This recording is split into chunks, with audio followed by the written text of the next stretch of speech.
Hi, Michael. How are you? I'm good. How are you doing? I'm doing great. So unintentional, but if you see my cat pop up in the middle of this interview, he just got into the office, so he's running around in here. That's okay. I have But my cat here too, actually, so you're good.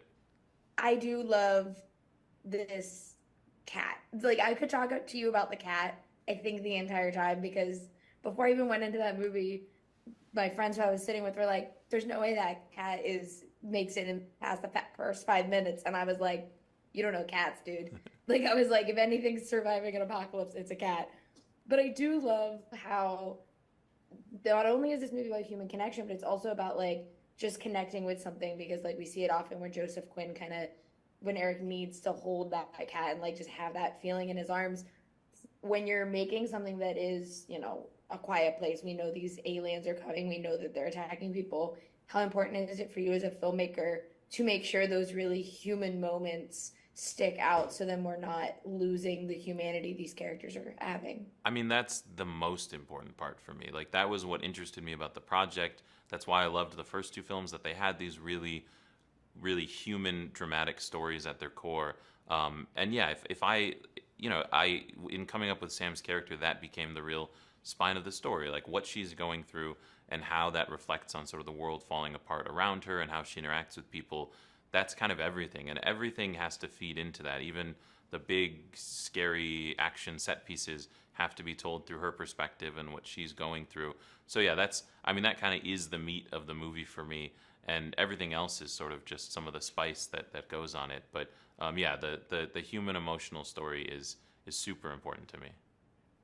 And you also get to set it in New York, which I think is always a fun way of looking at things because I'm currently here and like you see people react very differently in New York to tragedies than I think anywhere else. Did you have fun getting to like play with the New Yorker aspect of it? Because like sometimes there's one scene where they do like the most unhinged thing, and I'm like, well, yep, that's New York. Yeah, Someone would start screaming as they were like, be quiet. yeah, no, it was. I mean, originally when I got this job, I rented an apartment in New York for a month and just kind of holed up, walked around the city a bunch, was on my own and just writing. And it was kind of the perfect way to just steep myself in the environment. And yeah, I think New York itself has a strong relationship with like culture as a whole. Everyone sort of has their own take on New York. It means something. The idea of the destruction of New York has a very hefty weight in our society. I think there's a lot of stuff that needs to be sort of explored there, and there's a kind of like I don't know, there's some sort of baggage that we all carry with that. And so, you want to kind of do justice to some of that without putting too fine a point on it, but it's something that's just kind of seeps into the movie. And I think it's important that like Lupita and Joe's characters both have their own sort of relationship to the city. Joe's like an immigrant that came to the city. Lupita's someone that sort of was raised there and then has had to leave it. And I don't know, just sort of exploring what New York means to everyone and then to some specific people was a big thing that I found exciting about it. Yeah, and for our last quick question, I'll save this for after, but I do love that the end of this movie is someone taking the power of music in their hands and picking the last thing they want to listen to on this earth, and I think that's very beautiful.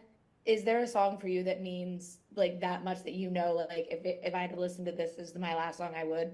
Oh man. Um, that's a hard one. What would my last song be? I mean, there's some Simon and Garfunkel that I would probably go out on. I would probably want something a little mellow.